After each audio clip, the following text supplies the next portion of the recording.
কুম্ভ মেলা মানে কি? কুম্ভ মেলা কাক কয়? 144 বছৰ পিছত কুম্ভ মেলা কিয় হয়, কেই প্ৰকাৰ আৰু কেতিয়া আৰম্ভ হৈছিল, এই সকলোবোৰ কথা মই আজি ভিডিঅ'টোত ক'ম। যিসকলে এই বিষয়ে নাজানে তেওঁলোকে ভিডিঅ'টো শেষলৈকে চাব, তেতিয়া বুজি পাব। আহক আৰম্ভ কৰোঁ। হিন্দু ধৰ্মগ্ৰন্থৰ অনুসৰি কুম্ভ মেলা অতি মহত্বপূৰ্ণ বুলি কোৱা হয়। মান্যতা অনুসৰি এইখন এখন এনেকুৱা মেলা যাৰ কাৰণে গোটেই দেশৰ বিদেশৰ পৰা মানুহ আহে আৰু স্নান কৰে, নিজৰ পাপৰ পৰা মুক্তি পায়, পবিত্ৰ হৈ যায়। কিন্তু এই মেলা কিয় কৰা হয়, ইয়াৰ দুটা কাৰণ আছে।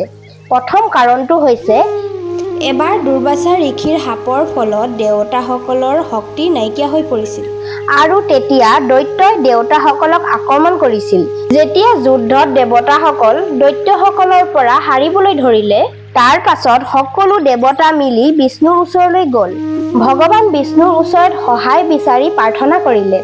তেতিয়া ভগৱান বিষ্ণুৱে দেৱতাসকলক ক'লে, তোমালোকে যদি দৈত্যসকলৰ লগত মিলি সমুদ্ৰ মন্থন কৰা, তেতিয়া সেই সমুদ্ৰ মন্থন কৰোঁতে অমৃত ওলাব আৰু সেই অমৃতখিনি খালে তোমালোকে আকৌ শক্তি ঘূৰাই পাবা আৰু তেতিয়া তোমালোকক কোনেও হৰুৱাব নোৱাৰে। এই কথা শুনি দেৱতাসকলে দৈত্যসকলৰ লগত মিলি সিহঁতক সমুদ্ৰ মন্থন কৰিবলৈ তৈয়াৰ কৰি ল'লে। তাৰ পাছত দেৱতাসকলে দৈত্যসকলৰ লগত মিলি সমুদ্ৰৰ তলৰ পৰা অমৃত উলিয়াবলৈ বুলি মন্দৰাচল পৰ্বতক মাজত ঘুটিবলৈ ব্যৱহাৰ কৰিলে আৰু বাসুকী নাগক ৰছী বনালে আৰু তাৰ পিছত ভগৱান বিষ্ণুৱে কাছৰ ৰূপ ধাৰণ কৰি মন্দৰাচল পৰ্বত নিজৰ পিঠিত ধাৰণ কৰি ল'লে। সেই মন্দৰাচল পৰ্বতত বাসুকী নাগক ঘূৰাই বান্ধি ল'লে আৰু এফালে দৈত্যসকলে ধৰিলে আৰু আনফালে দেৱতাসকলে ধৰি পৰ্বতটো ঘূৰাবলৈ ধৰিলে। এনেকৈয়ে সমুদ্ৰ মন্থন কৰিব ধৰিলে। তাৰ পাছত ইয়াৰ পৰা 14 অমূল্য ৰত্ন ওলাল। তাৰ পাছত শেষত ভগৱান ধন্বন্তৰী অমৃতেৰে ভৰা এটা কলহ লৈ প্ৰকট হ'ল। অমৃতেৰে ভৰা কলহ দেখি উৎপাত হোৱাৰ ফলত দেৱৰাজ ইন্দ্ৰই ধন্বন্তীৰ পৰা কলহটো লৈ তেওঁৰ পুত্ৰ জয়ন্তক দি দিলে আৰু জয়ন্তক ক'লে যে এই কলহটো লৈ সোনকালে স্বৰ্গলোকলৈ গুচি যোৱা। যেতিয়া দৈত্যবিলাকে এই কথা গম পালে, তেওঁলোকে জয়ন্তৰ পিছে পিছে যাব ধৰিলে আৰু অমৃতেৰে ভৰা কলহটো লৈ টনা আজোৰা লাগিল। কোৱাৰ মতে দেৱতাসকলৰ এদিনে আমাৰ পৃথিৱীবাসীৰ কাৰণে 1 বছৰৰ সমান। এটা কাহিনীৰ মতে জয়ন্তই এই কলহটো 4টা জেগাত লুকুৱাই থৈছিল আৰু প্ৰত্যেক জেগাতে 3 দিনকৈ থৈছিল। কিন্তু বেলেগ এটা কাহিনীৰ মতে এই অমৃত কলহটো টনা আজোৰা দৈত্য আৰু দেৱতাৰ মাজত 12 দিন চলি থাকিল আৰু এই টনা আজোৰাৰ ফলত অমৃত কলহটোৰ পৰা 4 টোপাল অমৃত ওলাই 4টা স্থানত পৰিছিল আৰু সেই তেতিয়াৰ পৰাই 4টা জেগাত কুম্ভ মেলা হয়। কুম্ভ মানে হৈছে কলহ আৰু মেলা অৰ্থ হৈছে মিলন অৰ্থাৎ সমাৰোহ। গতিকে এই 4টা স্থান পবিত্ৰ বুলি কোৱা হয়।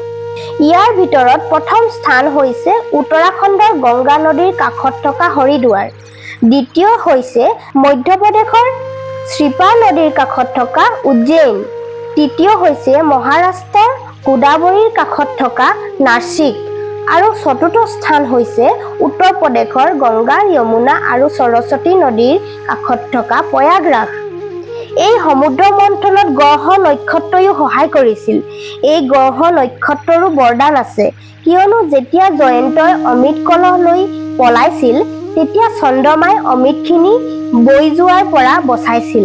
বৃহস্পতিয়ে কলহটো লুকুৱাই ৰখাত সহায় কৰিছিল। সূৰ্য দেৱতাই কলহটো ফুটা হৈ যোৱাৰ পৰা বচাইছিল। সকলো ফালৰ পৰা গ্ৰহ নক্ষত্ৰই ৰক্ষা কৰিছিল। সেইকাৰণে এই দিনটো গ্ৰহ নক্ষত্ৰ একেটা লাইনতে হৈ পৰে। যেতিয়া কুম্ভ মেলা 6 বছৰ পাছত এবাৰ হয়, তেতিয়া সেই কুম্ভ মেলা অৰ্ধ কুম্ভ মেলা বুলি কোৱা হয়। আৰু যেতিয়া কুম্ভ মেলা 12 বছৰ মূৰত এবাৰ হয়, তাক পূৰ্ণ কুম্ভ মেলা বুলি কোৱা হয়। কিন্তু যেতিয়া 12 পূৰ্ণ কুম্ভ মেলা পুৰা হয়, তেতিয়া এক মহাকুম্ভ মেলা আয়োজন হয়, যিয়ে 144 বছৰ পিছত হয়। বৰ্তমান চলি থকা কুম্ভ মেলাখনে মহাকুম্ভ মেলা আকৌ 144 বছৰৰ পিছত হ'ব। গ্ৰহ নক্ষত্ৰৰো একেটা দিশতে দেখা যায়। গতিকে আমাৰ শাস্ত্ৰৰ মতে এই কুম্ভ মেলাত যদি আমি স্নান কৰোঁ সকলো পাপৰ পৰা মুক্তি হয় বুলি কোৱা হয়। কুম্ভ মেলা আৰম্ভ হোৱাৰ আৰু এটা কাহিনী আছে। সেইটো হ'ল আদি গুৰু শংকৰাচাৰ্যই শিষ্যৰ লগত পবিত্ৰ স্থানত ঘূৰি ফুৰিছিল। তেওঁ নিজৰ শিষ্যক আদেশ দিলে যে এই পবিত্ৰ নদীত সকলো সাধু মহাত্মাসকলে যাতে স্নান কৰিব পাৰে তাৰ ব্যৱস্থা কৰিব লাগে। তাৰ পাছত গুৰুৰ আদেশ মতে শিষ্যসকলে এই 4টা স্থানত সাধুসকলক স্নান কৰিবৰ বাবে ব্যৱস্থা কৰি দিলে আৰু তেতিয়াৰ পৰাই ইয়াত সাধু মহাত্মাসকলে স্নান কৰিবলৈ ধৰিলে আৰু এনেকৈয়ে কুম্ভ মেলা আৰম্ভ হ'ল। গতিকে এই ভিডিঅ'টো চাই আপোনালোকে নিশ্চয় গম পালে কুম্ভ মেলা কেনেকৈ আৰম্ভ হৈছিল, কি কাৰণে আৰম্ভ হৈছিল। আৰু এনেকুৱা ভিডিঅ' চাবলৈ হ'লে মোৰ চেনেলটো ছাবস্ক্ৰাইব কৰিবলৈ নাপাহৰিব। ভাল লাগিলে লাইক কৰি দিব। আজিলৈ আহিছোঁ, বাই বাই ফ্ৰেণ্ডছ।